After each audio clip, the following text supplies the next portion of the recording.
Good morning সবাইকে। আশা করছি তোমরা সকলেই খুব ভালো আছো আর আমরাও বেশ ভালো আছি। তো নতুন আরও একটি ব্লগে তোমাদের সকলকে স্বাগত জানিয়ে আজকের দিনটি শুরু করছি আর আশা রাখছি আমার আজকের ব্লগটিও তোমাদের বরাবরের মতোই ভালো লাগবে। তো কালকে তো জানোই হোম ট্যুর শেয়ার করেছি, তোমরা যারা এখনও হোম ট্যুর দেখোনি তারা চটপট তোমাদের সময় মতো কিন্তু হোম ট্যুরটা দেখে নিও। তো ঘড়িতে সময় এখন 10টা মতো বাজে। তো মেয়ে এইমাত্র বেরিয়ে গেল, কারণ হচ্ছে মেয়ের আজকে থেকে রিটেন এক্সাম শুরু হয়েছে, মানে ছোট মেয়ের আর কি। তো সে বেরিয়ে গেছে, টিফিন সব কিছুই আমাদের কমপ্লিট হয়ে গেছে, তবে এখনও সংসারের যে সব কাজকর্ম সেগুলোতে এখনও হাত দিইনি। এবার আস্তে আস্তে টুকটুক করে সারবো। টিফিন খেয়ে দিয়ে বড় মেয়েকেও পাঠিয়েছি স্নান দিয়ে, আর তোমাদের সাথে এই যে বকবক করলাম অনেকখানি এনার্জি গেইন করে নিয়েছি। এখন সব কিছু কাজ সেরে নেব। এই যে দেখতেই পাচ্ছ এখনো বিছানাপত্তর কিছুই কিন্তু ওঠেনি, সবই অগোছালো হয়ে পড়ে আছে। তো বিছানা টিছানা আগে তুলবো, ওদিকে সবজি কাটাকুটি করে হালকা করে রান্না আর কি গ্যাসের মধ্যে চাপিয়ে দিয়ে এসছি। আর এই যে বুকসেল টুলফেল সবই পড়ে আছে। আর এই যে দেখো গামছা, দেখেছো বিছানার মধ্যে কার কার গামছা পরে থাকে বলো তো? এই দেখো একটা, আর এই দেখো একটা তোয়ালে, বুঝেছ? আর কালকে যে জুতোটা কেচেছিলাম কিন্তু কি বলতো বৃষ্টির জন্য শুকায়নি, তাই ফ্যানের হাওয়াতে আর কি এখানে দিয়েছি। এইসব জুতো দেখবে যদি একটু রোদের মধ্যে না শুকায় তাহলে কেমন যেন একটা সোদা সোদা গন্ধ ওঠে, ওই জন্যই আর কি হাওয়াতে, ফ্যানের হাওয়ায় যেহেতু সারা রাত থাকবে তো ফ্যানের হাওয়ায় তো একটু হলেও জলটা টেনে যাবে, ওই জন্য আর কি রুমের মধ্যেই রেখেছি।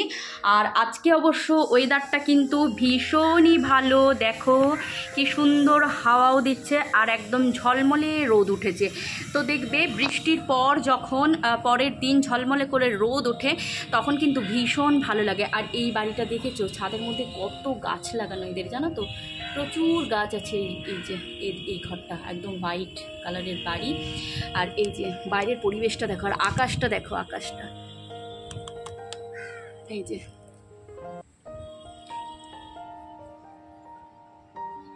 বর্ষাকাল মানেই হচ্ছে চারিদিকে সবুজ আর সজীবতা, মানে গাছপালাও কিন্তু পুরো প্রাণ ফিরে পায়, তাই না বলো?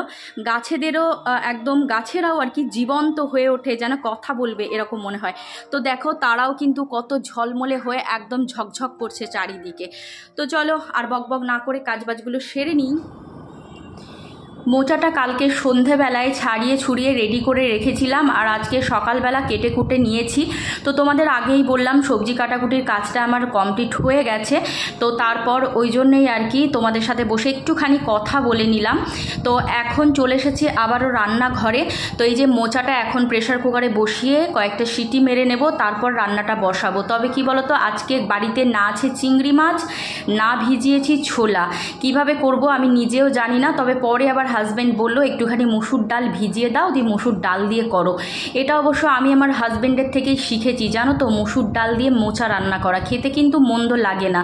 আর এদিকের গ্যাস ওভেনে করলাটা ভাজা আমার অলরেডি কিন্তু অনেকটাই হয়ে গেছে, আর ওদিকে ইন্ডাকশন ওভেনেও আমি অলরেডি মুগ ডালটা সেদ্ধ করতে বসিয়ে দিয়েছি। আমার মতো যারা রান্নার থেকে পালাতে চাও তারা এরকমভাবেই কাজকর্মগুলো করবে, মানে 2-3টে ওভেনে একসাথে কাজগুলো করে নিলে কি হয় তাড়াতাড়ি কাজটা শেষ হয়ে যায়। তাহলে কি মনে হয় বলো তো রান্নার খাটনিটা মনে হয় কোথাও হলেও যেন একটুখানি কম হলো। তো 2-3টে ওভেনে যদি আমরা বসিয়ে রান্নাবান্নাটা সারি তাহলে রান্নাঘরের সময়টাও কিন্তু আমাদের অনেকখানি কম লাগে। আর যে কাজটায় আমার একটুখানি প্যানিক আছে সেটার ক্ষেত্রেও কি হয় বলো তো কাজের যে এনার্জি সেটাও কিন্তু ডাউন হয়ে যায় না।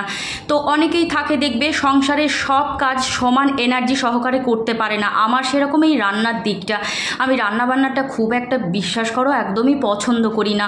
তবে কি বলো তো এটা তো বাধ্যতামূলক করতেই হবে, সংসারে মেন মানুষ রান্না করব না সেটা তো হয় না। তোমরা আগে অনেকেই দেখেছো আমার হাজব্যান্ড কিন্তু যেদিনই বাড়িতে থাকতো রান্নাবান্নাতে আমাকে অনেকখানি হেল্প করতো, ও আবার ভীষণভাবে রান্না করতে পছন্দ করতো। কিন্তু এখন যেহেতু শরীরটা ঠিকঠাক যায় না তাই রান্নাবান্নার কাজটাও আর কি আমাকেই সামাল দিতে হয়।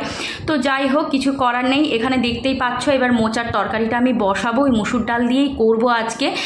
তো খেতে কিন্তু সত্যি মন্দ লাগে না, ভালোই হয়। তো চলো এর আগের যে ভিডিওটা তোমাদের সাথে আমি হোম ট্যুর শেয়ার করেছিলাম, তো সেই প্রসঙ্গেই কিছু কথা তোমাদের সাথে আমি শেয়ার করব।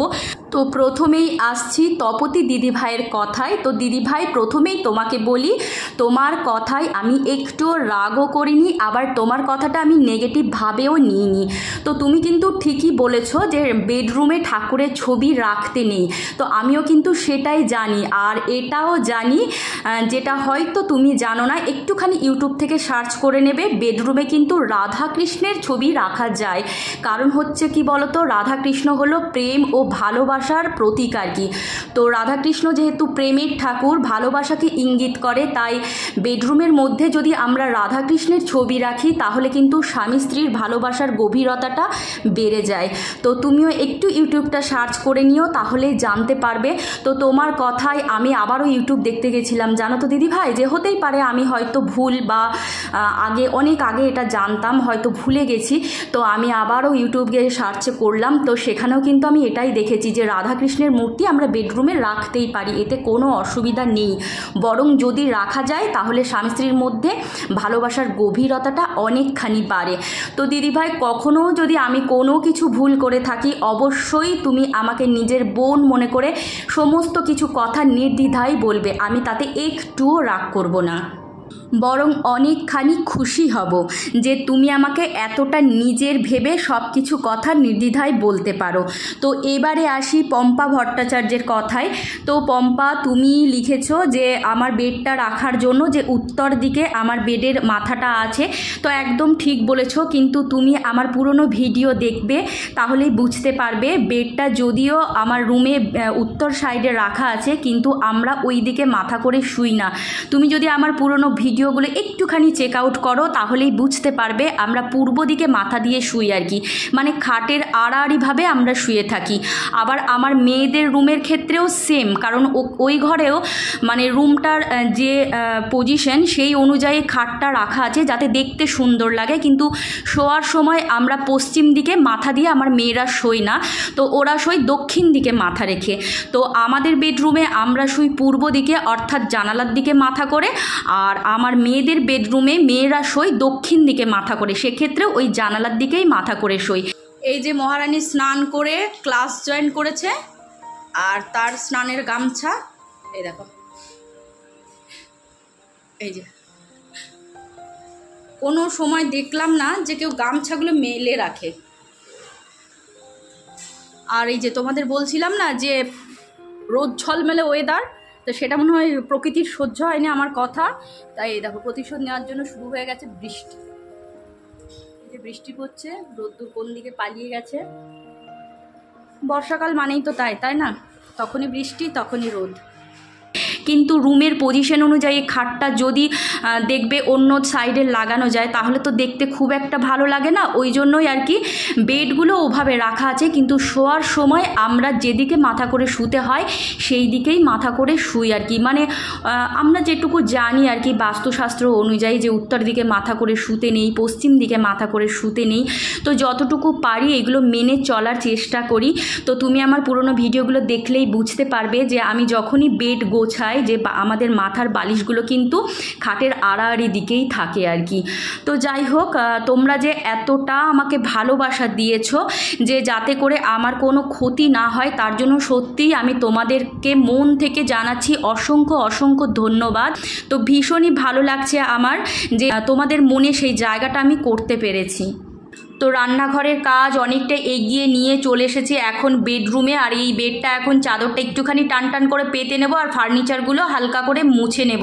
তো রোজ যে ক্লিনিংটা করি সেটুকুই করব। তো রোজ রোজ যদি আমরা একটু করে সময় বের করে এই মোছামুছির কাজটা করে নিই না, তাহলে ঘরবাড়ি একদম পরিষ্কার পরিচ্ছন্ন থাকে, আর ফার্নিচারও কিন্তু যত্নে অনেক দিন ভালো থাকে। আর আমি প্রত্যেকটা ঘরে খাটের 3 সাইডেই ফাঁকা রেখে দিয়েছি, যেহেতু আমার ফ্ল্যাটে স্পেস আছে তার জন্য এটা করতে পেরেছি অবশ্যই। আর সেক্ষেত্রে দেখবে খাটের 3 সাইডে যদি ফাঁকা থাকে তাহলে খাটের তলাটাও মুছতে কিন্তু ভীষণভাবেই সুবিধা হয়।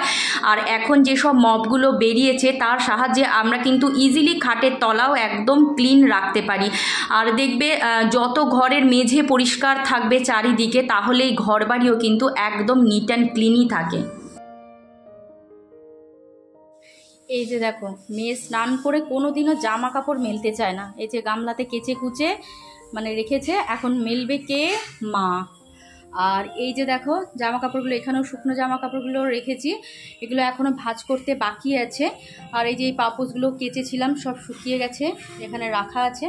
তো যাই হোক চলো, এই যে জামা কাপড়গুলো এখন মেলবো আমি। আর তোমাদের এই যে বলেছিলাম না টব খালি করেছি গাছ লাগাবো, তো এই যে দেখো চায়না টগর, যেটা ছোট্ট ছোট্ট সাদা কালারের হয় না, তো সেই গাছটাই এই যে হাজব্যান্ড কালকে এনে দিয়েছে, আমি এই যে লাগিয়েও দিয়েছি টবে। আর এখানে এই যে দেখো অপরাজিতার বীজ ফেলা হয়েছিল, তো কি সুন্দর এই যে গাছ উঠেছে, সবে চারা গাছ একদম জন্মেছে সদ্য। এই যে গাছটার লাগানো হয়েছে, এই যে কালারটা দেখেছো কি সুন্দর, এই একটাই ফুল ধরেছিল আর কি। তো নার্সারি থেকে কিনে আনা হয়েছে এইটা আর এই গাছটা, তো এই দুটো আপাতত এখন লাগানো হয়েছে, দেখা যাক ফুল কি হয়। দেখেছো বৃষ্টি হয়েছে, বৃষ্টি বৃষ্টি বৃষ্টি। আর এই গাছটা দেখো, এই যে এখানটা, এটা কিন্তু কেমন যেন এই যে শুকনো শুকনো হয়ে যাচ্ছে, এই গাছটার একটুখানি পরিচর্যা দরকার। এই যে সময়ই করে উঠতে পারছি না জানো। আর বৃষ্টির ফোঁটাগুলো দেখো গ্রিলের মধ্যে কি সুন্দর লাগছে দেখতে। এবারে চলো তোমাদের কিছু প্রশ্নের উত্তর দিয়ে নিই। তো অগ্নিমিত্রা দেব, তুমি জানতে চেয়েছো যে আমি কোথায় থাকি, তো আমরা খড়দাতে থাকি। ও সুতাপা ভাদুরী, তুমি জানতে চেয়েছো যে আমার ফ্ল্যাটটা কত স্কোয়ার ফিটের, তো আমার ফ্ল্যাটটা হচ্ছে 1300 স্কোয়ার ফিটের।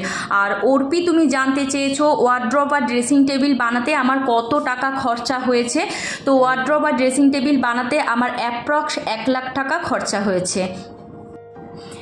আর একটা কমেন্টের কথা আমি না পড়ে একদমই থাকতে পারছি না, সেটা হলো রিঙ্কি মাহাতো বোনের কমেন্টটা। তো তুমি লিখেছো যে আমি তোমার কাছে ভীষণভাবেই লাকি, আই লাভ ইউ দিদিভাই, আমাকে দেখলে তোমার মন ভালো হয়ে যায়, যেহেতু তোমার কোনো দিদি নেই তাই তুমি আমাকে দিদি বলে মেনেছো।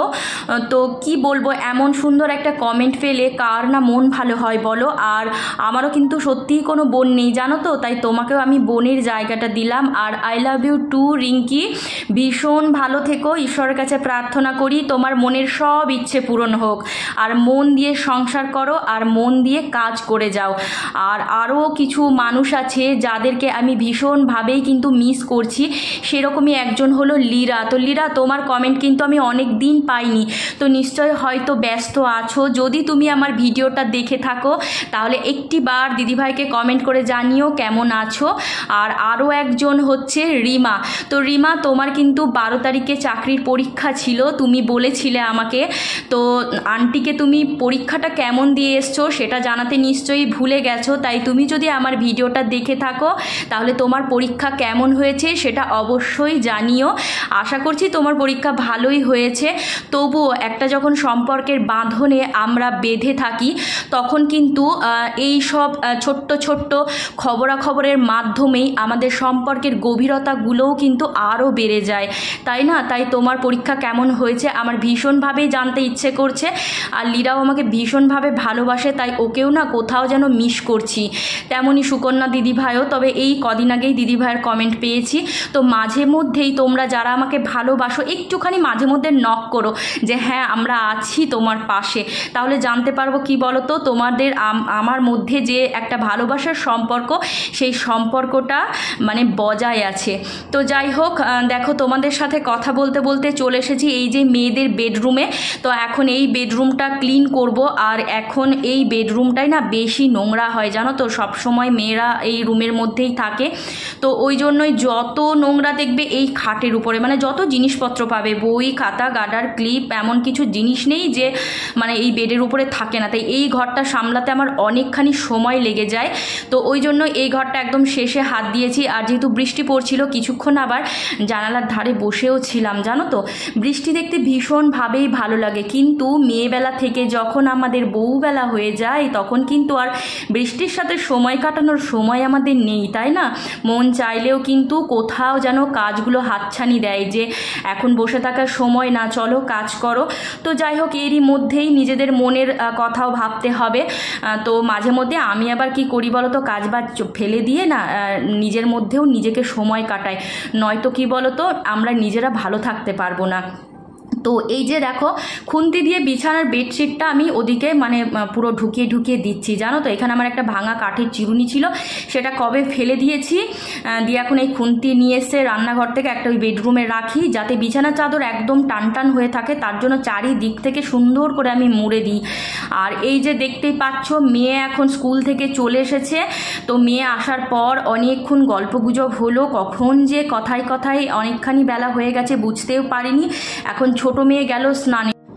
তো চলো আজকের মতো বিদায় চেয়ে নিচ্ছি, দেখা হবে আবারও নতুন কোনো ভিডিওর সাথে। তোমরা সকলেই খুব ভালো থেকো, সুস্থ থেকো আর অনেক অনেক অনেক আনন্দে থেকো। টাটা।